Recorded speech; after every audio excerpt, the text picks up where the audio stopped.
Hello everyone, thanks for tuning into this live event to learn a little bit more about WorshipTools planning. My name's Adam, I'm the founder of WorshipTools, and I'm really excited to share with you what we've been working on in the planning app.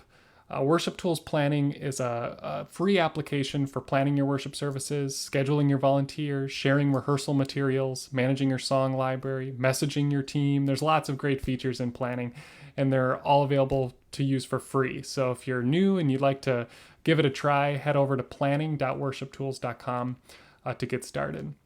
Some of the new things we've been working on is enhancing and adding more permission levels for users in planning so you can better control access as an administrator in planning.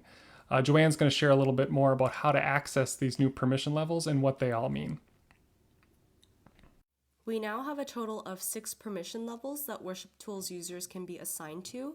Those 6 permission levels are listed here, and we do have a full breakdown of what each of these permission levels entail on our website. We'll actually link the link to this article in the comments section, but this article gives both a high level and an in-depth look at what each permission level has access to.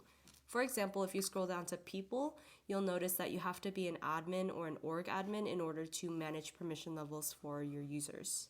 Now, if you have that level of access, you're going to find the permission settings under the people page. Just open up the person you want to modify settings for and look for the new permissions tab. A couple cool things that this new permission structure allows for are global versus service permissions and a new role for team leads, which we officially refer to as schedulers.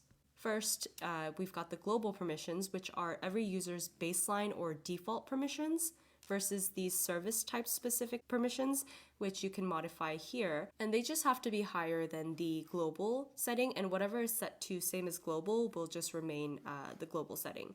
So a use case for this would be, for example, if you have a youth leader who needs slightly higher access to the youth services, but doesn't really need access to the other service types, you might leave them as a global scheduled viewer, but give them scheduler or editor for the service type or service permission level. Sorry, it's the tongue twister. Now, with the scheduler service permissions, you actually can break it down even further and give them access to specific role groups. So if you don't want them to be scheduling for the tech team and the worship team, you can uncheck those, and they'll only be able to schedule people onto the stage team and welcome team and youth group for the youth group services.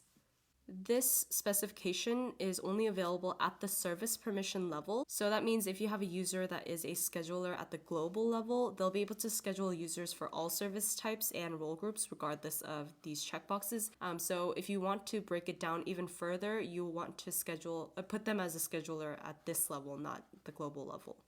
Again, you can find all of this information on that user permission level doc, and this new permission level structure should allow WorshipTools churches to customize their app experience, delegate tasks, build up new leaders, etc. So we really hope that you enjoy this upgrade, and thanks for tuning in.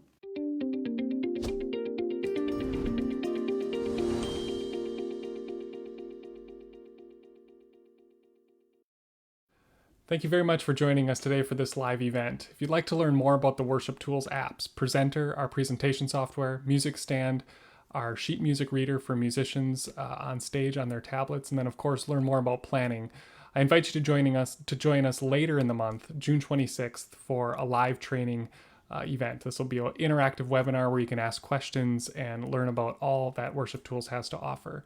You can register on our website, worshiptools.com. Thanks again for joining us.